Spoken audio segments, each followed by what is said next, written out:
Alrighty everybody, welcome to Auto Auction Rehabs, where we are in the Copart yard, Austin branch in New Braunfels, Texas. And we're walking around looking at all of the vehicles that are in the sale line because those are the ones that we are allowed to look at while we're here. So, without further ado, roll the intro. And we're back. Let's look at some cars. I know there's somebody out there that wants to fall in love with a Lexus. I know that to be true. So here's a Lexus. Here we go. What's wrong with it? It's a black Lexus. It's got a moonroof or a sunroof, depending on where you're from. And it's got some damage in the back that I'm just not real sure that's something I'd want to try and tackle at home. It's probably a little bit more extensive than what I could do. It's got a bunch of personal stuff in there. We'll just leave that alone. We'll walk around the other way. It's been here a while. The sticker is gone. It's got Assurance tires on it.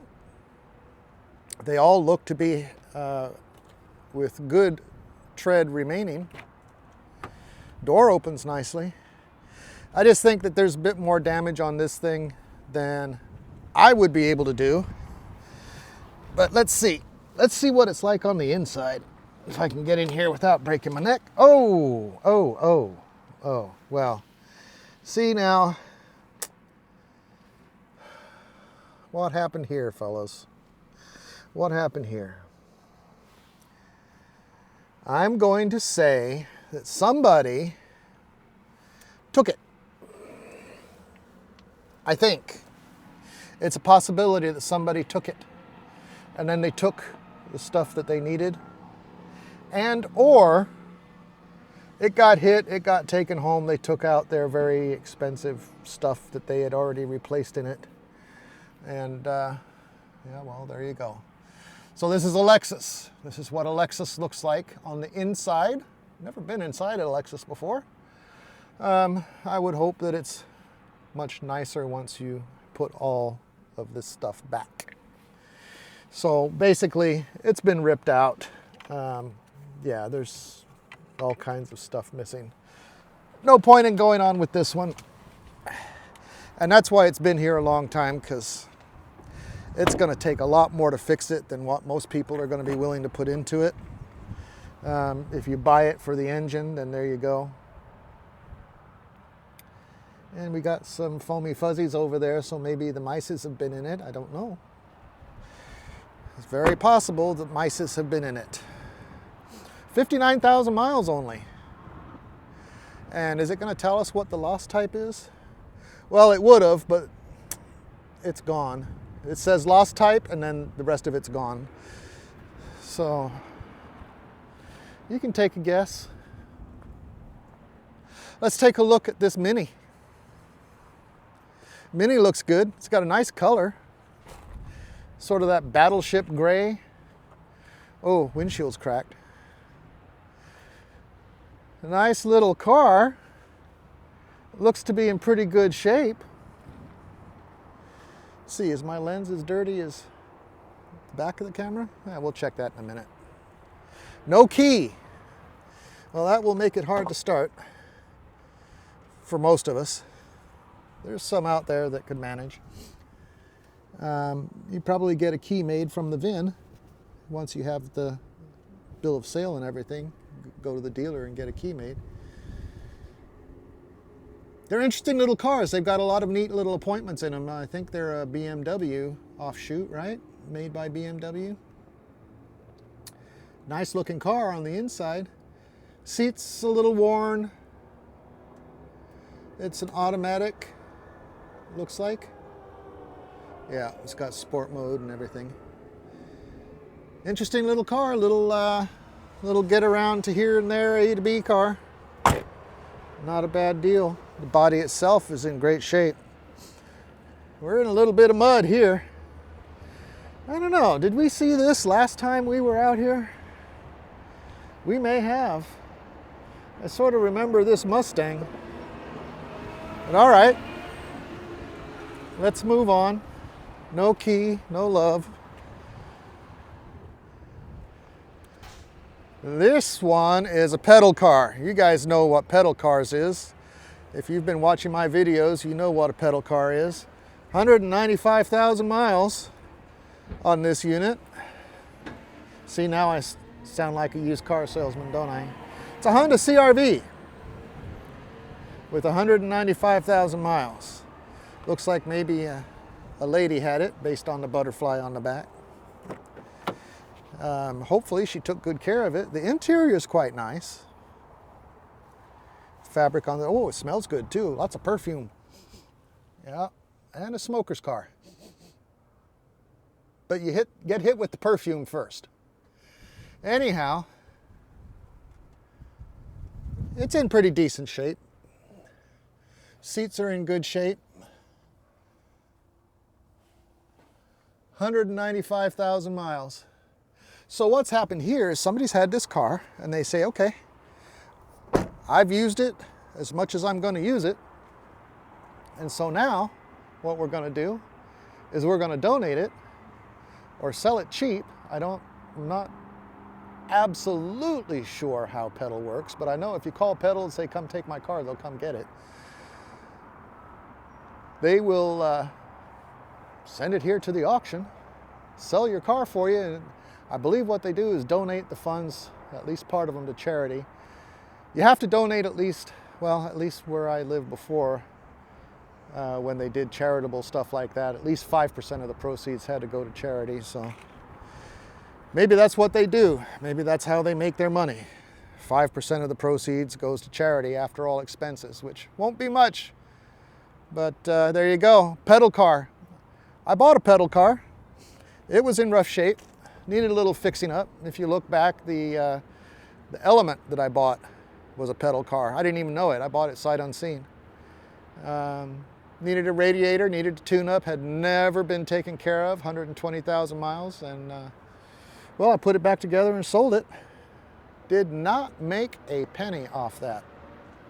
Needed too much work. So that's what you got to look at, guys. You're coming out here, you're buying a car, you're going to say, hey, I'm going to fix up this car and make a fortune. I'm going to tell you that if you want to do things right and put things back together right, that making a fortune off of these cars is not what you're going to do.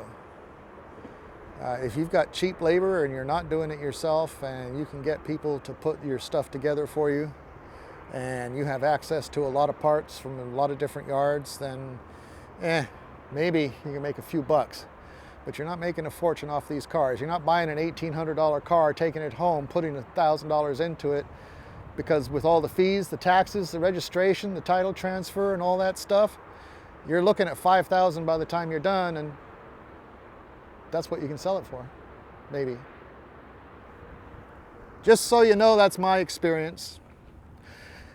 Anyhow, let's move on. This one, a little too much carnage for me. Let's move over here. Okay, now this is interesting. This windshield, is that hail? Holy mackerel. Let me see what it says here. Loss type unknown. Really? I'm going to say we know. Yeah, both stickers say loss type unknown. I know. It's either somebody with a hammer or hail. And I'm going to guess it's hail, because you got little dings, big dings, bigger dings. I wonder if this thing was traveling down the road when it got hit by hail. I mean, look at those. Wow. You hear people talk about baseball size hail. That's either baseball size hail or a baseball. I don't know which. But man, could you imagine if that came through the windshield? All right, so on this side, at this angle, you can see what's going up on the roof a little bit better. These are not little dings where you could just forget about it and drive it. Although, if you didn't care, about the dents on the roof, and you could put a windshield in it, you could put a back window in it,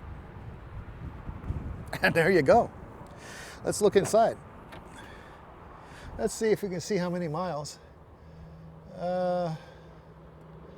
Looks like 31,272 miles. The seats are really nice. Hardly any miles. Both keys. Really nicely appointed. I like this interior. Nice Toyota. Let's see what's in the back. Yeah, see the glass shards are all in here. I'm not getting in there. I'm surprised they haven't covered that. This might be relatively new. Somebody spilled some soda or something on the seat. That's no big deal. A little dusty, a little dirty. A little bit of rain intrusion. Doesn't smell bad at all. Nice looking car. Minus the big dents on the hood, the windshield and the rear window being busted out. I don't know how cheap you'd be able to get this, but it's it's a 2019 Camry with 31,000 miles on it, I believe. I believe that says 31,273 miles. I'd drive it. I wouldn't have a problem driving it. I might even pull the headliner down and try and tap some of those dents out. I don't know. Not a bad deal. Get yourself into a nice Camry. All right, let's move on. 67,674 miles on this, what is it? Nissan Rogue. Nissan Rogue. Nissan Rogue has had a bit of a hard life here. It had some paint injuries and it got rusted. Let's take a look and see if we can see any significant damage. The bumper got touched a little bit there. Let's see what else we got. Hey, you know what?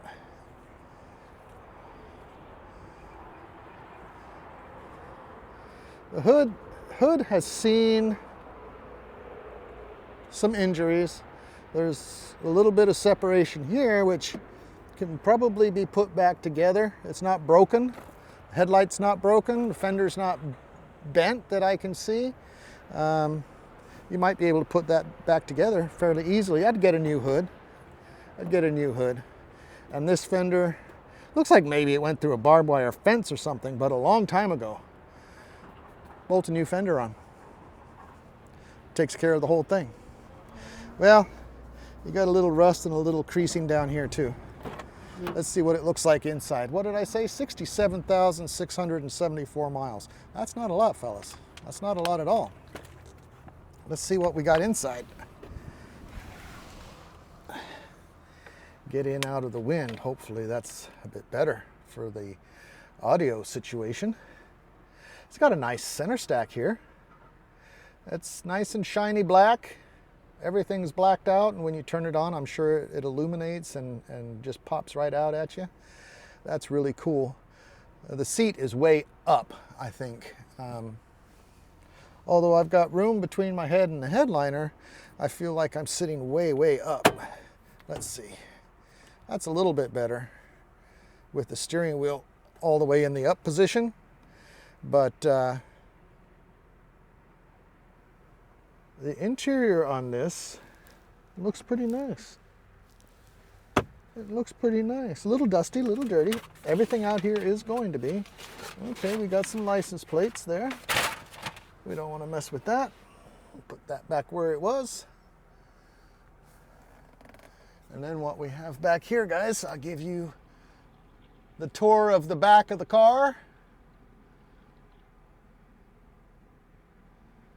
And there we go. Well, there we go. That is our Nissan Rogue. Not a bad car. I kind of like the Nissans, to be quite honest. I had a couple of Nissans, and they did very, very well for me. Yep. This is not a bad fix, and it's low mileage. Is this something you think I should take home and try and fix up? Or should the other 5 projects take priority? I got too much going on. Too much going on. But for one of you guys, you got a key, you're good to go. It's got power. It's flashing at me.